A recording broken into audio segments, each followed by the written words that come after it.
Hey guys, welcome to another of my pool plan video, and in this video I'll be covering my thoughts and plans on the upcoming banners where Rubicante and Kurasame will be the main featured character.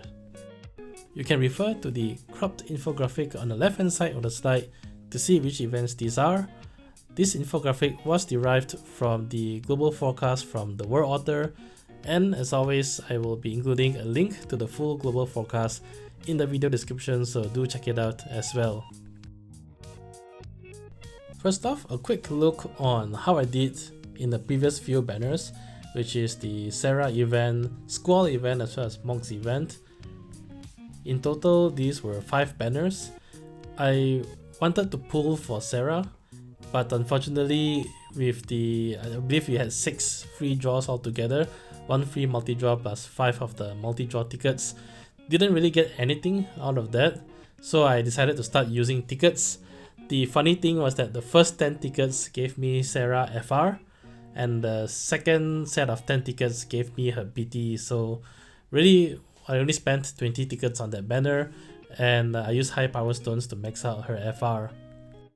Charlotta was a free upgrade for me because I already had all her gear and had her green, so didn't need to spend any resource there. Squall's event, which is the global exclusive whatever event, was next. I was planning to skip this banner, but there were a lot of tickets that I had to claim on Serah's co-op shop, and there were also a bunch of tickets available in Squall's co-op shop, so went in with tickets. Spent 430 tickets, which is roughly the amount of tickets I wanted to claim, plus I had a couple of hunt tokens as well. Unfortunately, I got, well, I guess in a good way, I got 2 copies of Squall's FR, but didn't get his BT, and I don't have his burst weapon. I didn't want to spend more than that. The only reason why I threw tickets in is because I had to claim tickets. So I just went on to max out his FR and have Squall without his BT for now. Finally, coming to Mog's banner, I didn't really want to pull for Mog. There wasn't any tickets to be claimed in Mog's co-op shop as well, so I just decided to carry my resources forward to the next event because Rubicante is coming. All in all, not too bad. I spent 450 tickets, but considering that they were very generous in tickets in some of the co-op shops, this wasn't really a big hit to my resources. Alright, so coming to the very first event where I'll be covering, which is Rubicante's Lost Chapters. This is a very much look forward to and very much hyped event, and for good reason, because we'll finally be getting Rubicante, and he is definitely a very strong and very interesting character. Since he's new to the cast in Global, just a quick overview about his kit. Rubicante's primary role in the party is a fire-based tank with counter-attack capabilities. The way Rubicante tanks for the party is pretty interesting because he's not a typical cover tank. He does have the taunt mechanic in play, similar I guess to how Layla or Warrior of Light or Bash functions, but he does provide brave and HP damage mitigation to both himself and his party. Anyway, starting off with his 15 CP weapon, it does an AoE brave and HP damage, and it provides him with his signature taunt buff. So one big difference Rubicante has versus say Warrior of Light or Bash is that his taunt is not debuff based, it's actually tied in or locked into his buff that he can get from actually both his 15 CP and his EX. This is potentially a good upgrade because if it is debuff based, one thing you have to consider is that if the enemies take multiple consecutive turns, you run the risk of the lock-on debuff falling off. Since it is buff based instead, it's much easier to keep the lock-on or the taunt effect up for virtually the entire fight. This signature taunt buff of his also provides him with his counter-attack capability. While this buff is up, anytime he takes brave or HP damage, he will counter the enemy with counter Fira, which is 2 HP dumps. Coming to his 35 CP, his 35 CP is actually a force gauge charger type of skill, which is it is an instant turn, doesn't increase the turn count, and doesn't actually do any brave or HP damage. So with enough force levels invested in him, it will be able to function as a force gauge charger. Using the 35 CP skill will self-battery himself, and he will also heal himself for a value of 100% of his maximum HP. If he does overheal himself, say for example if he's at 60% health, which means that he only needs to heal 40%, the remainder 60% healing will then carry forward, or I guess overflow, and become battery for the entire party. Using this skill also extends all his self buffs by 1 turn, which is very helpful because you can then just spam this skill to charge the force gauge, and you don't have to worry about any of his other buffs falling off while you are doing this. Next up is his EX, and his EX is pretty important. Not only does it do very nice AoE damage, it also debuffs the enemies with Fire Imperil. It does also apply the same taunt buff as his 15 CP, and it also does apply a framed EX buff where it provides further stat boosts for himself. In a nutshell, this means that you don't really have to use his 15 CP, you can actually just use his EX and get the buff that way. Moving to his LD is also an AoE brave and HP damage, also lends the same Fire Imperil debuff, but it also provides himself his LD buff. His LD buff is the one that contains the Party Fire enchant, so since he can Fire Imperil, this means that while his LD buff is up, the entire party can hit the enemies for fire weakness damage. This buff also provides the entire party with brave and HP damage mitigation and a little bit of stat boosts. After using LD, Rubicante's next S1, S2 or AA use will be free. Now coming to the more interesting juicy parts of his kit, which is his PT and his FR, both of which is really quite critical. If you want to pull and play with Rubicante, you must have his PT and his FR. Now why is his PT important? Once he has his BT aura up, which lasts for 8 turns, it provides a little bit of offensive stats. It provides brave damage plus 20% to the party, brave damage cap plus 30%, and a very nice juicy HP damage cap plus 50%. Importantly, while his BT aura is up, Rubicante gets a second counter attack in the form of Counter Firaga, which is 4 HP dumps. What this means is that while he has his taunt buff up and his BT aura up, anytime he takes brave and HP damage, he will counter with both Fira and Firaga, and in total this means that his counter attack is a whopping 6 HP dumps. A big part of Rubicante's damage comes from his off-turn counter attacks. So this means that if you don't have his BT aura, you'll essentially be losing 66% of his counter attack capabilities. Next up is his FR. His FR will rebuff him with his taunt buff, which is the one that he gets from both his 15 CP and EX. Now very interestingly, this is I think the first time we are getting this effect. While you're in Rubicante's force time, his turn rate will go down. Turn rate down means that his next turn is significantly delayed, which is actually a good thing considering that he is a tank with counter attack capabilities. Getting fewer turns in his force time means that you don't really have to worry too much about refreshing his buffs as often, and of course, very importantly, while you're in force time, you really don't want to get too many turns anyway, so the lesser turns that you take equates to the longer your force time can last. Inside Rubicante's force time, he also gets a Bash-like effect where if he takes any HP damage that brings him lower than 50% health, he will automatically heal back up to 50% health so long as he does not die from that attack. On top of this, he also gets a bonus plus 50% to his Brave and HP damage while you're in his Force time. In terms of the Force time conditionals, it's pretty good. The first conditional is very specific to Rubicante himself, so if Rubicante receives any Brave or HP damage during the Force time from the enemy, he gets plus 40%. Again, this is only tied to Rubicante, so if you partner him with other allies and if the boss does any single target damage to the other allies, you will not get this plus 40%.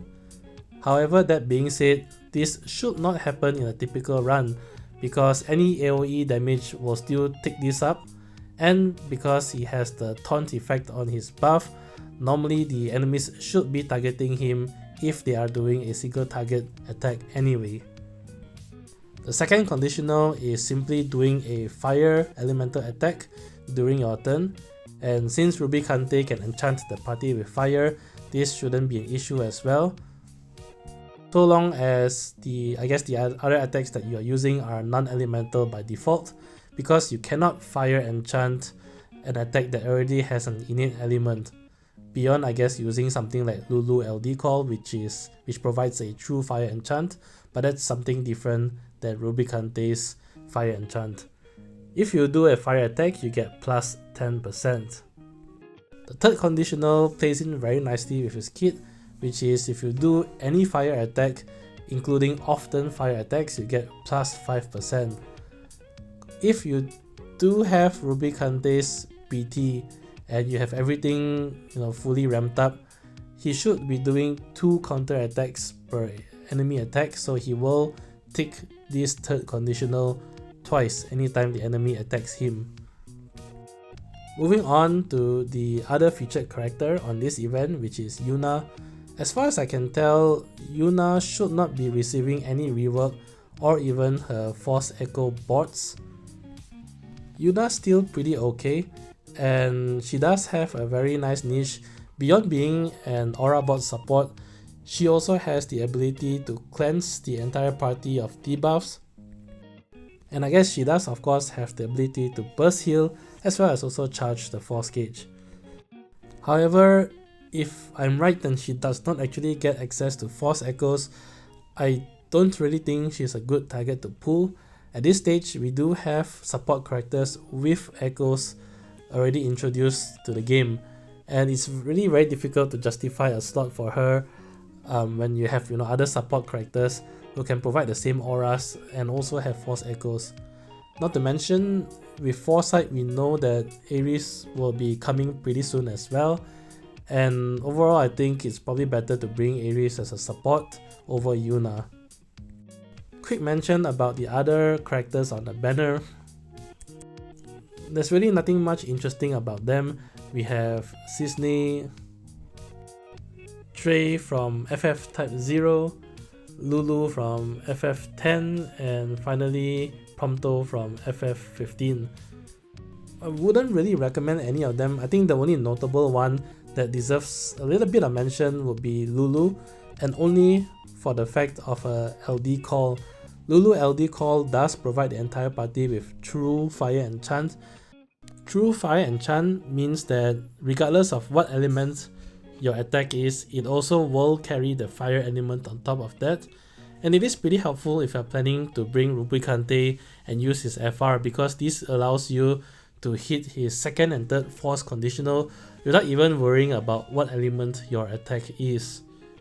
Take note though that if you build a party around Rubicante and your other party members do not have another element in their kit, or in other words they are non-elemental attackers, then you don't really need the Lulu LD call, because the regular fire enchant from Rubicante himself is sufficient. My plans here is definitely to be pulling for Rubicante. I will be actually spending primarily tickets because I do have a bunch of tickets that are about to expire in my inbox. Next up, we have Dimensions End Transcendence Tier 14, and on this event we will be getting a rework for Kurasame as well as a new FR and BT weapon for him. Kurasame's rework isn't very massive. He does receive a small change in how his hero debuff is applied, where most of his skills that applies hero will now apply it upon the first HP dump rather than on the end of the attack. Most of his changes, from what I can see, comes more from his EX. Upon rework, his EX now recharges faster, which is nice because it is his hardest hitting attack. And very notable is that his follow-up Ice Reaper attack, which comes from his EX buff, now has twice as many HP dumps. Prior to this, his follow-up attack does 2 HP dumps. Now after rework, it will do 4 HP dumps. His EX buff will also now provide the entire party with a little bit more additional offensive auras. Kurasame gets a new BT weapon, and I must say his BT aura is extremely interesting because it has a ton of utility packed in it. First off, in terms of the auras, his BT aura lasts only for 6 turns unfortunately, but while it's up, you get a party-wide brave damage and brave damage cap up plus 50%, you get an HP damage cap up plus 30%, and an additional plus 20% HP damage cap up if his hero is at 5 stacks on the enemies. The good thing though is that it shouldn't be very difficult to maintain hero at 5 stacks, because while his BT aura is up, his hero debuff stacks cannot also go down even if the enemy were to take turns. For those of you unfamiliar with his kit, the way Kurasame's hero stacks work is that they can go anywhere from 1 stack to 5 stacks. Each time the enemies take a turn, they will increase the stacks by 1. However, normally if they are already at 5 stacks, the next time the enemy takes a turn, the stacks will reset back to 1 stack again, and then you'll have to slowly build up his stacks. Making his hero stacks unable to go down means that it shouldn't be any trouble whatsoever to bring them to the maximum of 5 stacks and maintain them at this level. On top of this, while his BT aura is up, you get a Brave Freeze effect on the enemy as well. This is similar to Golbez's BT aura, or I guess similar to Setz's Freeze Joker debuff. Don't forget that this is tied to his BT aura, so even if the enemies are immune to debuffs, the enemy Brave Freeze effect can still apply. Kurasame also gets a new FR weapon on this event. Upon use of his FR, he will immediately inflict 5 stacks of hero on all enemies, which is pretty nice. It also means that if you go something like BT plus into his force time, you'll immediately get 5 stacks of hero on all enemies, which will not go down in stacks. His first conditional for his FR is that if you do any ice attack on your turn, you get plus 20%. Kurasame himself will ice enchant the entire party, so this isn't an issue. The second conditional is if you were to attack an enemy debuffed with hero on your turn, you get plus 10% per hero stack, and you should typically get plus 50% overall, meaning that anytime you attack with any party member on your turn, you should be getting a max of plus 70%. I guess the only exception is if you were to use some sort of elemental attack beyond ice, so something like Lightning Spark Strike or Garnet's Peridot Thunderflash for example. Elemental, or I guess attacks with an innate element in it, cannot be ice enchanted, so you may not get the plus 20% there. But otherwise, beyond that exception, as long as you build around Kurasame, it shouldn't really be an issue getting the full plus 70% force bonus percentage a turn. The secondary featured character on this event is Sid Reigns, and Sid Reigns will get a rerun of his FR and BT. Now on the time of making of this banner, they have yet to make any official announcement on this event, but judging from the JP version of the game, in that version of the game, Sid Reigns, I believe, did get his Force boards, and his Force Echo boards brings a nice change to his Force ability. With his new change, Sid Rain's Force Time will allow every ally to also initiate a knockback on their turn automatically. This is pretty huge, not only for the bonus damage that you get from the knockback, but also the fact that it then becomes much easier to hit his force bonus conditionals. On top of this, he also gets a plus 20% HP damage cap up if you do damage during a knockback. If Sid Rains does get access to his Force Bots and Force Echo, he does become a very nice Force utility character, because normally using Sid Rain's Force Attack allows you to also turn manipulate, similar to how his LD works, and this means that you will get access to a character with Force Echo and turn manipulation built in one attack. Now overall, I already have Sid Rains' gear and I have all his weapons already, so if he does get his Force Bots, this is a nice free upgrade for me. As for Kurasame, I am actually likely going to skip, and the main reason for that is that his main attraction actually comes in the form of his BT, where you get a freeze on his hero stacks and the fact that the enemy's breath cannot increase. This is actually pretty handy utility. However, as most of you would know, in my current playstyle, I generally like to complete stages before the enemies can act or before the enemies can get a turn. And really, if you look at his utility, if the enemies are not getting turns, then you don't really need the Brave Freeze effect. And if the enemies are not getting turns, you don't also need the utility of freezing his hero stacks. So for that reason, just based on my playstyle alone, I don't have a strong interest in Kurasame. I'm still thinking a little bit about this, but I'm leaning more towards the skip at this moment. So coming to the part of the video where I talk a little bit about my opinion, and again, can't stress that enough, this is really just my opinion on which characters you can potentially try to prioritize if you are limited in resources such as gems, tickets or PT ingots. As always though, you should focus on roles that fill gaps in your roster. Getting a variety on roles is far more important than aiming for any one single character. Starting off on the good value category, and characters that I place here are generally characters that I feel will provide you value or a return regardless of who else you already have built in your roster. And obviously I feel Rubicante strongly falls in this category.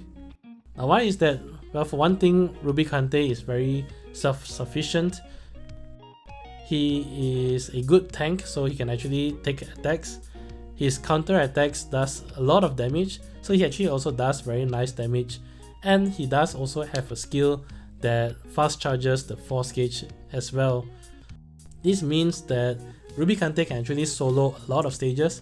In fact, he can actually solo the upcoming Dimensions End tier 14, so that's something if you are interested in that. But even if you are a new player and you do already have other tanks, if you pull for Rubicante and invest in all his weapons and armors and passives and maybe get an ultimate weapon for him, he can actually solo a large chunk of the past Shinryu stages. And he can solo quite a number of the upcoming Shinryu stages to boot. Even if you don't want to solo with Rubicante, you really can't go wrong slotting him in your party, where he can sort of absorb a large amount of damage coming into your party while dealing nice damage back to the bosses in return. Next up is Sid Rains, and I do have a little bit of bias here because Sid Rains is a character that I really enjoy using since his debut in DFFOO. But there's two main reasons why I place him in this category. The first is the fact that his LD call is one of the best LD call abilities in the game. And really my recommendation is, even if you don't want to pull for his BT or FR, you should at least pull for his LD just to get access to his LD call. And yes, it is worth it. His LD call will allow the caller to do knockback on every attack for 2 turns. And if you use his LD call right before going into BT mode, it will then allow the caller to launch every single turn in BT mode, since call abilities duration do not go down while you are in BT mode. This is the only call in the game that can do that. No other call ability will allow the caller to launch similar to him. On top of this, his call abilities actually deal somewhat decent damage, but importantly, both his base call and his LD call also has turn manipulation built in them as well, which is really handy when you're trying to set up for the fight. That being said, his second reason actually comes to the fact that his force echoes and force bots are actually pretty nice to have as well. If he does get his force echoes, he makes a very good echo character to slot into your party, because using his echoes will allow a nice launch attack, especially if he does have his BT aura up as well. But on top of this, you can then use his echo to turn manipulate the rest of your party, and this actually goes a long way in force time, especially as if you're trying to line up echo abilities across your party and such. Now next up is Kurasame, and Kurasame I put very near to the good value category, but ultimately I think he's more of a role fulfillment. His damage overall is pretty decent due to the fact that his full up attack got a rework, but he is very handy on the virtue of the fact that his BT provides both Brave Freeze and a freeze on hero stacks.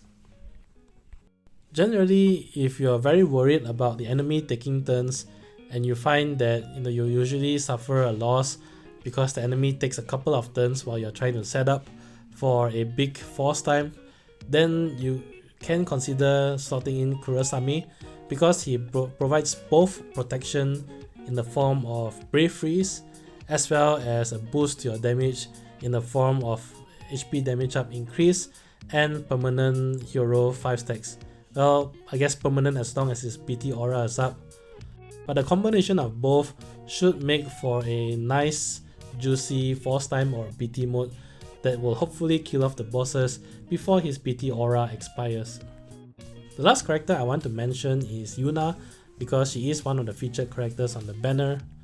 Yuna, as you can see, relative to the other 3 characters that I mentioned, I think she's the lowest priority. Nothing really bad against her, it's more the fact that if she doesn't get a rework, she doesn't offer anything new to her kit. And while she does have some nice utility, in terms of the healing and the force gauge charging and the debuff cleansing, she brings utility that potentially other characters in your roster may already have. Plus, on top of this, as I mentioned earlier in the video, we know that Ares is coming as well, and Ares actually does have debuff immunity that she can grant to the party. While there may be some fights that can pierce debuff immunity, in which case debuff cleansing is preferred, the vast majority of fights you can actually just use debuff immunity instead, and if that works, it's much better to bring that over debuff cleansing. On top of this, we did also have recent strong choices for support characters, starting off from, of course, our global first Panello FRBT, but beyond that we also got characters such as Serah and Charlotta as well, with force echoes to boot. So on that virtue, it is increasingly more and more challenging to find a way to slot Yuna in your party, even if you did pull for her. So that's it for this video. In summary, I plan to use tickets for Rubicante. I'm still a little bit unsure for Kurasame, but I'm likely going to be skipping, considering that he doesn't really fit my playstyle. Thanks a lot for watching. I hope this video has been helpful, and as always, if you enjoy the content, do leave a like, comment or subscribe. It really helps a lot. Till then, I'll see you guys in the next pool plan video. Bye!